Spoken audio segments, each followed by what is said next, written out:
Welcome to the Royal Family Real Estate Podcast, where none of us are shy about giving our opinions. We are a local, family-owned real estate brokerage and pride ourselves on being experts in the Chicagoland area. Join us on our podcast journey to hear what's going on in our local real estate market, as well as get an insider's point of view on this crazy industry. Welcome to the show. Hey, what's going on, friends? Welcome to the Listing Local Chicagoland podcast. My name is Jason Stallard. I am a real estate agent with Royal Family Real Estate. And on this show, we're going to have a couple other top realtors and one of the owners on this show to talk about real estate, to talk about how you as the homeowner or as an agent that might be listening could get value off of what we're talking about. You're going to be me. I'm the rookie here in comparison to the two that we're going to have on this show with Brenna Freskos and Royal Hartwig, huge people with tons of knowledge in the industry, and I think probably over 30 some years together combined in the industry. I think that would probably be something to be able to say. Yeah. Well over 30. Enough of me Almost talking, 40. guys. Yeah. Well, welcome Little to less. doing our first podcast. Let's do this. Let's do this. So, absolutely. Brenna Freskos, you're awesome. You were one of my Thanks. mentors as I got into this industry. Both of you were back in 2017. But tell us a little bit about yourself and how you got in the industry. I always loved houses, and back in the early 2000s is when like Realtor.com and all those started to come on the scene, and I just spent all day on them, ignoring my children and looking at houses. And I had a friend, sort of a acquaintance, that was a real estate agent who kept talking me out of getting my license, saying, it's not great for a mom, basically, and I had young kids. And then I met Jennifer Pischke, who's now my buyer's agent. So she's with you now. Yeah, and she was a real estate agent. She's like, no, it's the best. You got to do it. And so I got my license. And that was back in 2007. And it's been a crazy journey of ups and downs and wins and 2007. losses. What a year. Yes. I would say, what a time to get into the industry. Like, Yeah. I see why people were like, oh, no, don't do it. Like 2007 was like, that's not a good time to be a realtor. Well, it was like 2007 was the end. So it was like part of it was really good. Yeah. And then Right. towards the end, it started to get like, whoa, what's going on here? You Yeah. know, and then 2008, everything just hit the fan. Yeah. Yeah. I know in McHenry County, 2007 was like the least sold homes at the highest prices. Yeah. So if you bought in 2007, you paid the highest price. But at that time, things were slowing, like they weren't moving. Yeah. If we knew then what we know today, you could have seen that trend About coming. how all that was going to happen. Yeah, all I the would be inventory that was a lot richer. accumulating, and because it was accumulating, you Yeah. know, and sales were going down, but Yeah. prices kept going up. Did you guys until- have the data then, like we do now, to make decisions and to see things happening? No, but I was, You could feel it.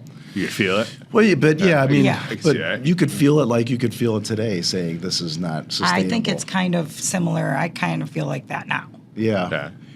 It's interesting. Yeah, I mean, right. That's what I'm saying is like you could feel like there was something going on, but you couldn't really, like, back then, 2007 and before, I guess just for me, I got in the business in 2004. So all I was just trying to do is just create new business. Mm-hmm. So I really didn't know what I know now in terms of data and, trying to predict what's going to happen in the next 6 months or a year. Yeah. I didn't, that wasn't on my radar at all. Then it was just trying to support my family. Yeah, just get business Yeah. generated, right? Yeah. So your journey, 2004 started, and it was an evolution, right, to eventually owning and building your own company to where we're at today. But Yeah. share with the audience a little bit about your journey. So I got in the business October of 2004, and I had owned real estate before that, and I had a taste for it. But I had worked for my family's company, so I had grown up into a family business, and I thought that's the route I was going to go. But I got my real estate license just to get it, and I remember my cousin was getting it at the same time, and I felt like anxious that she was going to get it before me, and she was going to start doing more sales before me. And that's totally you. Yeah. So that's I was probably just exactly rushing. why you're successful. Yeah. The competition, right off the bat. He's not going to lose. Right. in a very professional way. Yeah. So I just felt that urge, and then Coldwell Banker 2004, and then 2011 moved over to Keller Williams, and then in 2015 opened up my own company with Brenna. So we were on a team, I think 2012-ish is when you joined us. Me, you, Wendy, and my wife, and is that the building that you were when we were coming out of the event the last Keller week? Williams was there, at the 53 and 14. Cool. Yeah. So that was so we had a really good core group there. Yeah. And but there were some things going on that we just were like, let's start our own thing. So then we did that, and I was a little nervous about it because we did a lot of the listing side. I didn't know how that would impact us on the listing side, not having a big name behind you. Turned out to not make any bit of difference. So yeah, I mean, you look at it now, we're 9 years into it. 10 years great. next year. That's crazy. And that note, I remember when I thought that mattered, that it was, this big name brokerage or whatever, and it was like that opposite of that. It doesn't matter. It's the skill sets that you've learned and the systems that you have. Yeah. It doesn't matter how big or small the brokerage is. It matters if you have a good agent or not. Yeah. And if they have a good company. So, Yeah, I mean, it's just the company is just an umbrella. Yeah. That's all it is. It's the person underneath the umbrella that makes the difference. What was your driving force? Like, why did your family and you obviously you come from a people of entrepreneurs. You, besides beating your cousin here in real estate, what was your driving force eventually? I mean, you don't mess around, man, and I mean that in the most respectable way. You have really good systems, and your ability to lead generate, which is the hardest part of this business, is just second to none.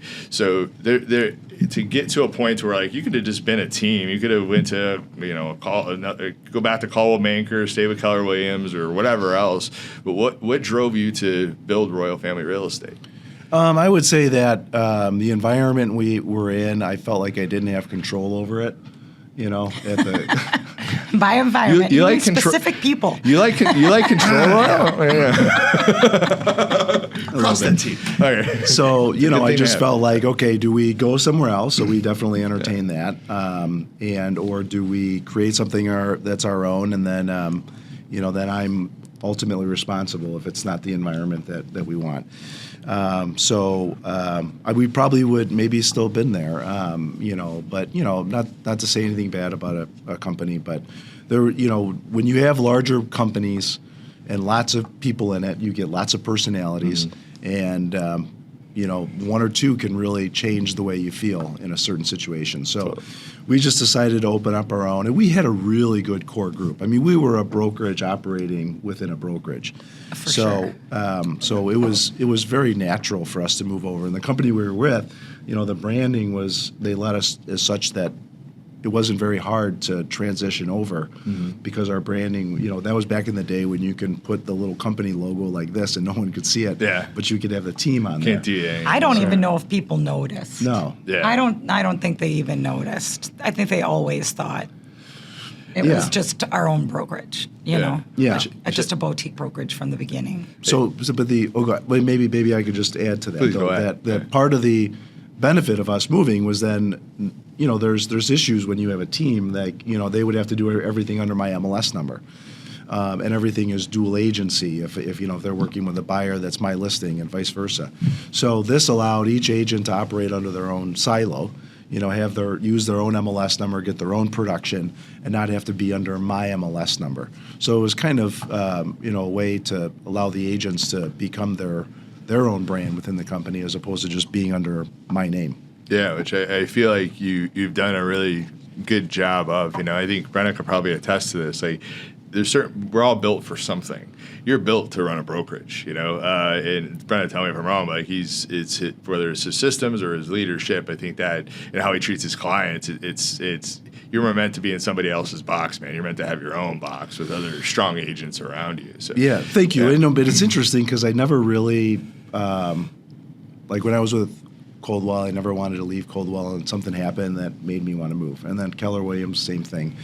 So you just get pushed out of where you're at, and then you kind of have a mind shift. But you know, I wouldn't say I'm the best person to lead and grow a brokerage in terms of you know, personality. There are certain personalities that I think are much better at facilitating like a culture that other companies have. I think what I do well, what I think I do well is the operations side. Sure. And I enjoy that piece of it. I enjoy the structure. I enjoy putting marketing materials together. I enjoy leading by example. But you know, the hope would be someday I can have someone that is good at the things that I'm not good at, and I know that I'm not great at certain things. That's the sign of a true leader, though. You know where you're strong at and where you're not. I mean, Brenna, what do you think about like what he was saying and like just trying to be humble and all that? What's your thoughts being on this journey with him for so long? Well, I think he said it right. You know, he's great at the operations side. He's great at running a brokerage, but the mentoring side is not his favorite. It works for me. And you can't. Go get it, man. Figure it out. Trial by fire. Throw it into the fire, right? If you don't know that answer, I can't give you that answer. Yeah, right. Yeah. So, but yeah. And that's how it, you know, with everybody has their strengths and weaknesses, and it's perfect. It works out perfect. And I try to, you know, Yeah. make sure everyone knows. I mean, everyone knows. You know that. But anybody coming on, I try to, you know, let them know that, you know, there are certain things that I'm not great at. But someday it would be nice to have someone in that role, but you can't do it financially until you get to a place that you can. Yeah. You know, Yeah. you know, if I tried to hire someone that was that role, the margins just aren't there in this company. No, you know, in any company, you really have to have some type of scale before you can do that. And I would much rather focus on really good agents, a small group of agents that do really well, and then figuring out ways that from an operational standpoint that I can try to bring on business for them to help supplement their business. Yeah, and I think you've done a good job of that, man. I started in 2017. It was getting my license, getting into real estate. I just come into you because like I played football with you at the time, I think, or softball. Softball, right? Yep. And then it grew into football, and it was always a sport, right? And just asking you like, hey, what question should I be asking? You know, a managing broker, and he's like, and now I look back, he's looking at me like, well, you know, don't talk to them, just stay here. And that's pretty much what happened. And so I think on August 2nd, 2017, I remember the day. I got my license and I joined Royal Family. And I remember going back to the beginning. You told me in the beginning, like, it's trial by fire. And you gave me ibuprofen too, which is hilarious now going in 8 years into this business. I'm like, extra large. I get it. Extra strength. I get it. In a little bottle of booze. Well, I remember you called me before you even came because you were like, "Oh, call Brenna just to get an idea what it's like." Blah blah blah, you know. And I was like, "You sure?" You said, "You have a regular job with a salary and health benefits and." Seems like why are you doing this? Yeah. Like, well, what's funny is I remember I was struggling in corporate America. I needed to get outside it. Now looking back, I needed to be an entrepreneur to build my own things. But I remember my wife was like, "Why don't you get into real estate? It's a lot of your goals and that type of stuff, like long term." And I was like, "Well, do you not want to get paid for like 9 months?" And it was actually about 6 or maybe 5, thanks to him, or else it would have been probably 9 months before my first deal. No, it would have been 9 years. Yeah, but I look clear. back and I look at the dynamic, and you guys are in it. And I left in 2019, and I came back because I missed it. I missed the community of the agents. I missed your leadership. I missed that operator mindset, which is the opposite of my mindset. But I do well with a strong operator at the forefront. So I enjoy being back, and I came back because I think you're the future of real estate. Whether you guys think it or not, you're the future of real estate with your systems and where this is going, which we'll tie it up in. But you told me like, hey, here's some ibuprofen, go get it. But like I got help from you. I got help from you. Like having being able to call somebody that's actually a top producer, not just a managing broker that's sitting in their office all day. Like, I learned quick. Yeah. And from the supplement of the business that I got from you, Royal, like, I was able to win in real estate. But to your point, I might not have if I didn't come to Royal Family Real Estate, because building a real estate business is super hard. But it's me. It's been a big journey. I'm super glad to be back with Royal Family, and I'm excited to do this stuff with you guys too. It's just it feels right, but you said your weaknesses. I think your agents pick you up because they respect you so much. She picks you up where you were lacking. She was making sure I knew things, and I got things done. And she totally, probably the first deal, I think, or second deal I got was with her. So she probably totally worked me in that negotiation. But it's cool. I don't remember that. It was a house in Port Barrington. I did an open house, and it was totally random. I think it's the only open house I've ever sold. Yeah, that was a cool house. So, give people the backstory and kind of all that. But really quickly, and then we'll kind of go into some topics today. But why are we starting this? Why are each of us here? And let's start with you, Brenna. Like, why are you looking forward to the Listing Local podcast? And I can start if you want to, but yeah. I'm here because you guys called me and asked me to do it, and I was like, all right. Yeah, I feel like If these two are going to call and ask me to do something, I'm not saying no. Yeah. So that's why I'm here. Yeah, I feel like we needed Brenna to balance our kind of monotone way of. We want people to watch, and she's entertaining. And you're like, hey, I'm the clown. Right. Right. Yeah. Yeah. You're not the clown. To me, you're in this dynamic. You had color. Yes, and you're just real, Brenna. I think one of the best traits about you, like, is it's your heart, and you're just real. You don't always truth from you, which is to me is like, life is better if we could just go like that. But you're always, but your heart, it comes from such a beautiful place in your heart too. You go to one of our office meetings and you'll clearly see that. Yeah, like, we'll get the video cameras there for that. You can't help yourself but to give your opinion, and I think that's fantastic because a lot of people don't. Yeah. So if it wasn't for that, there's things that you bring up that are really important that wouldn't get brought up from another side because I'm not thinking. Yeah, and I kind of feel called to be that way because everybody's thinking those things, right? Nobody opens their mouth, but everybody has those same questions. I learned early on, nobody's asking any questions like in school, but they don't know. They just don't want to admit they don't know, or they don't. Totally. You know what I mean? Like, I think imperfection is, saying I don't know this and blah blah blah is helping everybody else around you. So yeah, 100%. Because then you'll bring something up and there'll be a ton of conversation around it. For sure. Yeah. You're like, why didn't anyone else have And especially in real estate, there's like so many gray areas where I think it's everybody is looking at it completely different. And for yourself, for your business, and for your brokerage, like, you need to have a clear vision of how you want to handle things, like ethically and, professionally, and, that all those conversations open that up. Otherwise, if I didn't say anything, nothing would be said.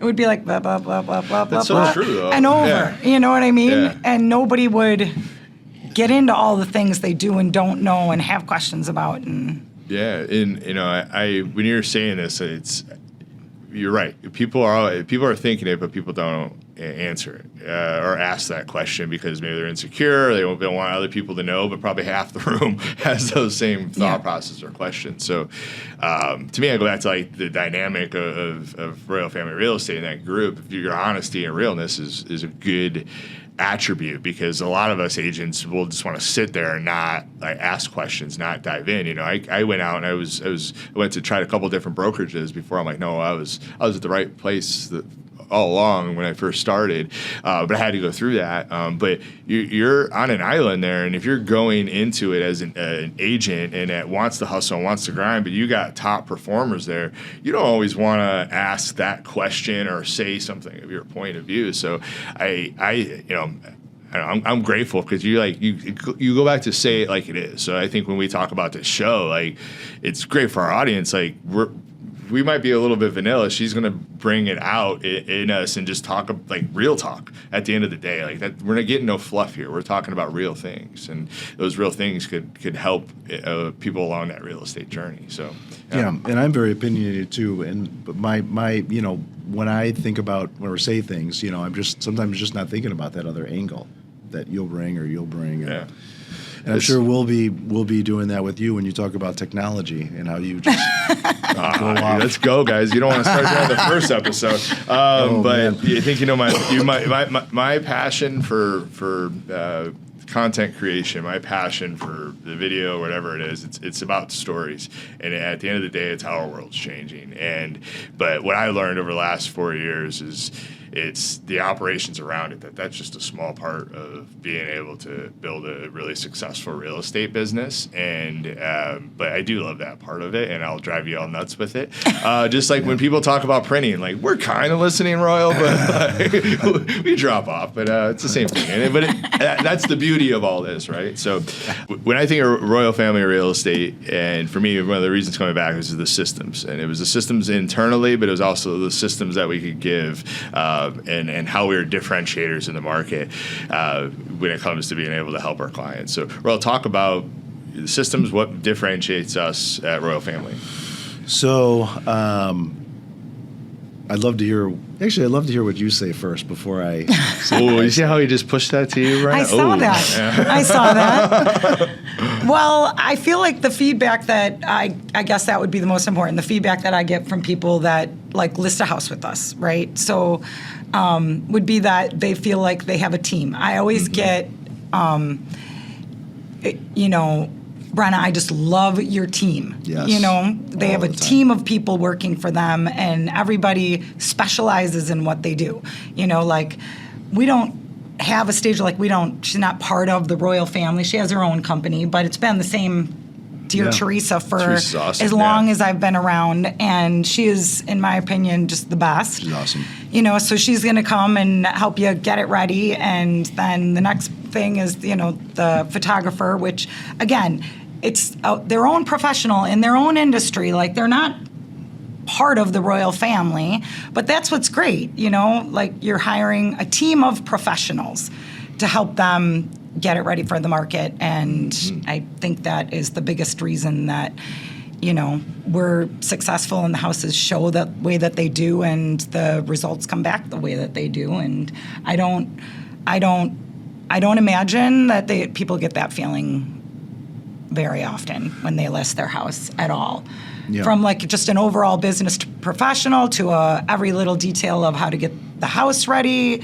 It's just the whole package, and I feel like that's what differentiates us, and the feedback that I get all the time from my clients. For sure. And let me piggyback off that before Royal jumps in. But to me, that's like having those things taken care of, the marketing pieces of our business, the staging pieces of our business, setting up running all the systems from the MLS, getting stuff out with Tanya and the marketing coordinator. The marketing coordinator, That is gold, because what do we get to do more? We get to serve our clients and not worry about the stuff that we're not great at, Right. So I'm not great at staging a home, but Teresa is.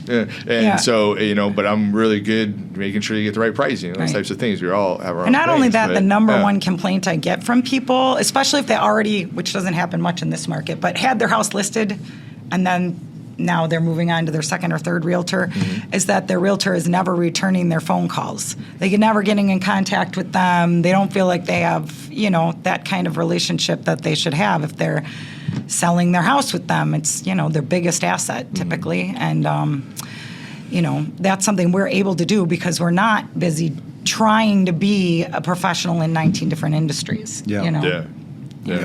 What are you thinking, Rob? Well, no, you said you were going to get into something. I got into it a little bit. I think as an agent, having those systems is huge. It's very much like we're operating on a team, and the camaraderie is like a team, but we're our own standalone agents. So me, I like to think about the future. I will not talk about technology right now, but our industry is going through a change, and I truly believe that your systems are and your vision that you share that we won't share with the whole audience right now is truly the future of real estate. You might not see it yet, but I'm living out there for us in the future. You keep us here today executing because I believe that. And because as an agent, all I got to do is love on my clients. And I'm surrounded by other top agents, and I'm my own agent. But it's like the best of both worlds at the end of the day. And there's good splits. So and at the end of the day, those good splits really come back to our clients and being able to give a fair deal to our clients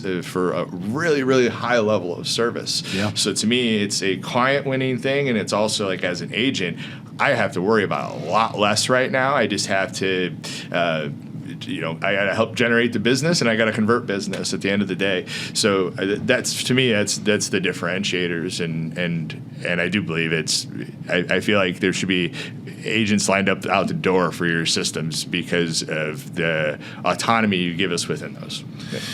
Yeah, I think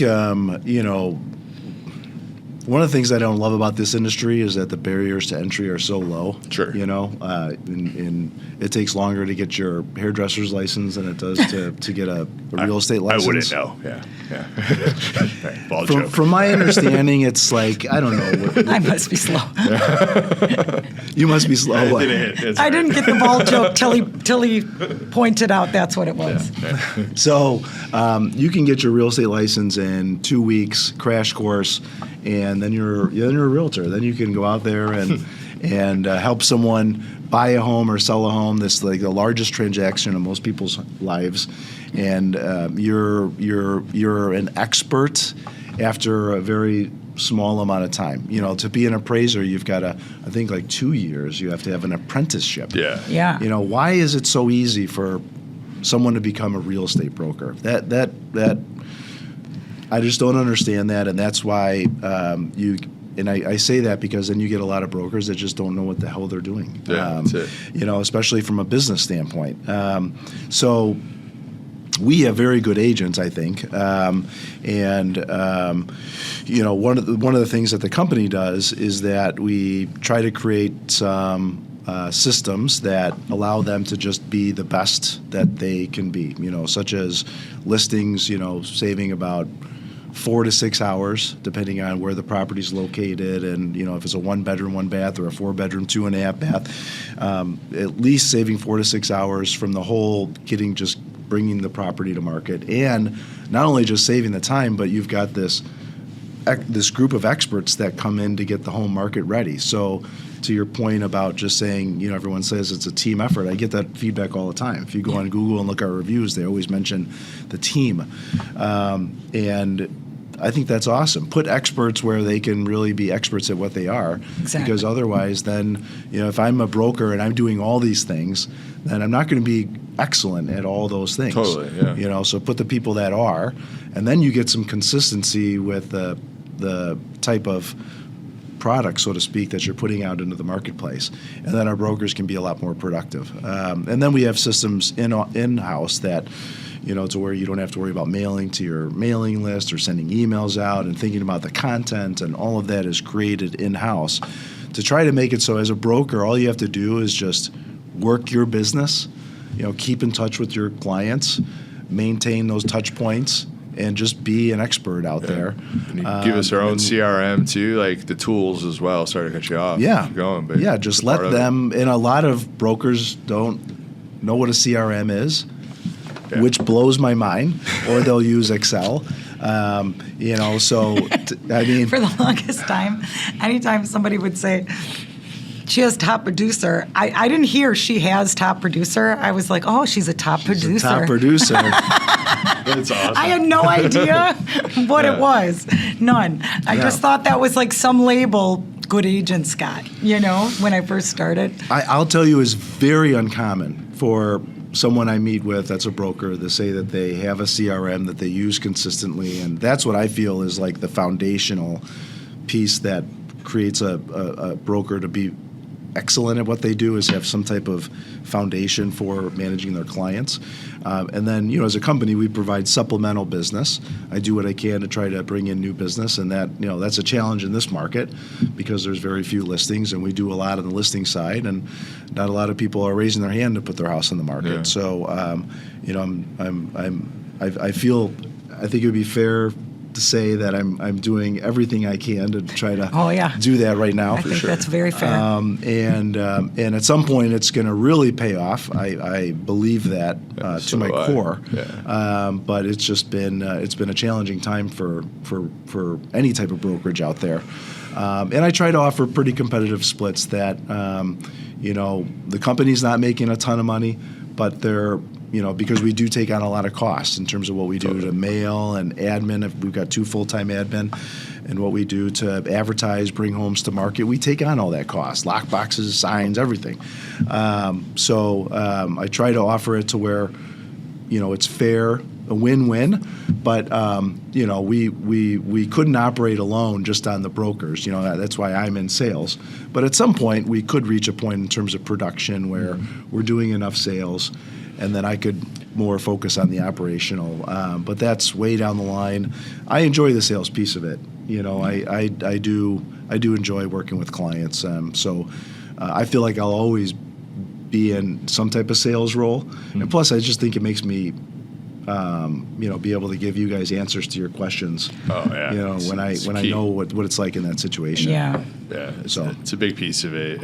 Well, this is our first show. This is pretty awesome. I can't wait to do more with you guys. And likewise, thanks for putting this together. Yeah, for sure. Origin stories and kind of all that about Royal Family Real Estate and just what's got us to here. So keep leading us, Royal. And to my friends that are out there, follow, subscribe with us. This is episode 1 of many. We're going to try our best to be able to give you as much value as possible. So hit that follow and subscribe button, and we'll see you next time.